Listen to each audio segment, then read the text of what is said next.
అందరికీ నమస్కారం అండి. Welcome my channel. నేను మీ మాధవి.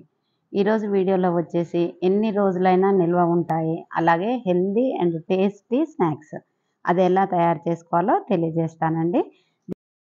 దీనికోసం ఇలాంటి అటుకులనమాట. కేజీ ప్యాకెట్స్, అర కేజీ ప్యాకెట్స్ దొరుకుతాయండి. కిరాణా షాప్‌లో దొరుకుతాయన్నమాట. కొంచెం పాలిష్ తక్కువుండాలండి. మరి తెల్లగా ఉండొద్దు. అలాంటి వాటిని ఎన్నుకోవాలి మనం. ఇలా మందపాటి అటుకులు తీసేసుకోవాలండి. అలాగే పల్లీలు, పుట్నాలు ఉంటే సరిపోతుంది. స్టవ్ వెలిగించుకొని ఇలా వెడల్పాటి కళాయిని పెట్టుకోవాలండి. డీప్ ఫ్రై కాదండి ఇవి చేసేది. అయితే ముందుగా కొంచెం ఆయిల్ వేసుకొని చల్లమిరపకాయలు వేయించుకోవాలి. ఇవి ఎలా తయారు చేయాలో నేను డిస్క్రిప్షన్‌లో లింక్ ఇస్తానండి. చూడండి. చాలా బావుంటాయి ఇలా చేస్తే. తర్వాత అదే మూకుడులో మనం ఆయిల్ కొంచెం 2 స్పూన్స్ యాడ్ చేసుకొని పల్లీలు, ఒక చిన్న కప్పు పల్లీలు, పుట్నాలు యాడ్ అంటే పల్లీలు కొంచెం ఫ్రై అయిన తర్వాతనే పుట్నాలేయాలండి. పుట్నాలు వేయగానే వేగిపోతాయన్నమాట. అందుకని పల్లీలు ముందుగా వేయించుకోవాలి. తర్వాత ఆ 2 ఫ్రై కాగానే పుట్నాలు వేసేయగానే ఈ అటుకులు పోసేసుకోవాలి. అటుకులను ఇలా మీడియం ఫ్లేమ్‌లోనే ఉంచుకోవాలండి. కలుపుతూ జాగ్రత్తగా చేసుకోవాలి. అయితే ఇవి ఫస్టు ఇలా అన్నీ అతుక్కున్నట్టుంటాయన్నమాట అటుకులన్నీ.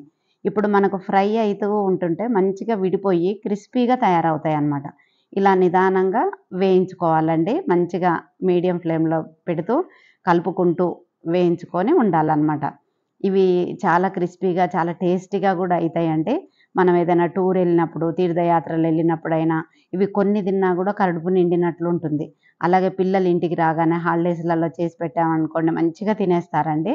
అయితే కొంచెం ఫ్రై అయిన తర్వాత పసుపు, కరివేపాకు ఇప్పుడు వేసుకోవాలండి. అంటే 60% ఫ్రై అయిన తర్వాతనే మనం కరివేపాకు వేసుకోవాలి. తర్వాత పసుపేసుకున్నాం కదా! అది కొంచెం మగ్గిన తర్వాత కొంచెమే కారము, ఉప్పు వేసుకోవాలి. అంటే ఇప్పుడు దీంట్లో మళ్ళీ కారం కోసం మనం చల్లమిరపకాయలు వేయించుకున్నాం కదండీ! వీటన్నిటిని ఇలా మెత్తగా క్రష్ జేసేసుకోవాలి. మంచిగా అలా చేసేసుకొని ఆ చల్లమిరపకాయ తొడిమెలు గూడా టేస్టీగా ఉంటాయండి వీటిల్లో. ఇలా అన్నీ వేసేసుకొని మనం కలిపేసుకోవాలి. అంటే ఫ్రై ఆల్‌మోస్ట్ అయిపోయిన తర్వాతనే ఇది చేసుకోవాలి. లో ఫ్లేమ్‌లో ఉంచుకొని. ఇలా పెట్టుకొని కలిపేసుకున్నామనుకోండి, అవి మనం తింటున్నప్పుడు ఆ సల్ల మిరపకాయలు మంచిగా పంటికి తగులుతుంటే పుల్ల పుల్లగా, ఉప్పు ఉప్పుగా చాలా టేస్టీగా ఉంటాయండి. ఇలా ఒకసారి మళ్ళీ కలిపేసుకొని చల్లారనివ్వాలి. ఇప్పుడు ఒక దాంట్లోకి స్టోర్ చేసుకున్నామనుకోండి, ఎన్ని రోజులైనా ఉంటాయండి ఇవి. మనకు కొంచెం తిన్నా గూడా కడుపు నిండుతుంది. అలాగే వెయిట్ లాస్ కావాలనే వాళ్ళైనా, మామూలుగా షుగర్ పేషెంట్‌లైనా ఎవ్వరైనా తినొచ్చండి. ఇది డీప్ ఫ్రై కాదు గదండీ! అందుకనే చాలా ఆరోగ్యకరమైన హెల్తీ స్నాక్స్ అనమాట. ఈ అటుకులైతే మా పాపకు చాలా ఇష్టమండి. ఎప్పుడు హాస్టల్‌కి ప్యాక్ జేసి ఇస్తూ ఉంటాననమాట. మీరు గూడా ట్రై జేయండి. కారానికి బదులుగా చల్ల మిరపకాయలు ఇలా యూజ్ చేస్తేనే ఆ టేస్ట్ వస్తుందండి. అలా చేసి ఎలా వచ్చిందో కామెంట్‌లో తెలియజేయండి. అలాగే వీడియో నచ్చితే లైక్ చేసి షేర్ చేయండి. అలాగే సబ్స్క్రైబ్ చేసుకోండి.